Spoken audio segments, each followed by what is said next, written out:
I enjoyed the challenge of the small murky pond and I've returned for more.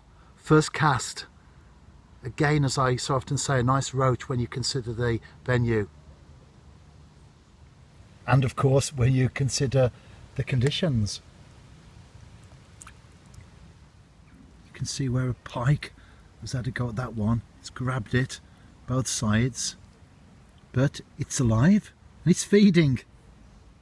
If the first roach was good, that's actually a super fish when you take the venue into consideration as well. Let me hold that up better.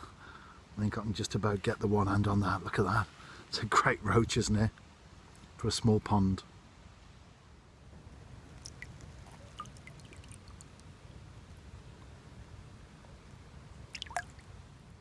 It's a pretty standard setup for me as far as small ponds, pools, canals, etc. are concerned. That's a Shimano. I'm watching a moor-hen there, something out the corner of my eye. I thought, what's that coming towards me? It's a juvenile moor-hen. I have been feeding it maggots actually in the water, and I think it wants some more, so it's trying to get my attention.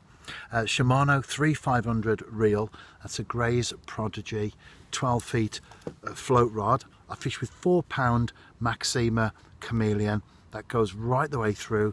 Size 14 Drennan super specialist hook, couple of white maggots. The fish aren't fished for that often, if at all, on the type of pools that I head for, the ponds, so you can get away with 4-pound line, no problem at all.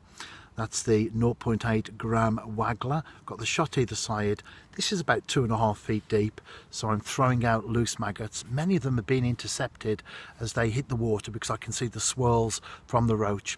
If this one isn't, the one with the hook in, well, they drop the double maggots and they get picked up on the bottom. It's been a pretty decent session so far. I don't always show the fish, well, everyone to the camera when you catch a few anyway, but plenty of activity.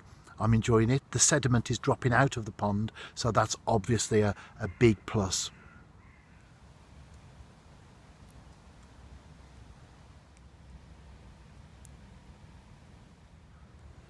I was just thinking to myself, they've been all roach so far. The perch don't like the murky water, and as I was unhooking one roach, the bait just dropped off into the side, inches of water. And then I noticed that the float started to move, and I've caught this. A second fish. This one was from deeper water. Well, about 2 feet. Everything's relative, isn't it? Back to the roach.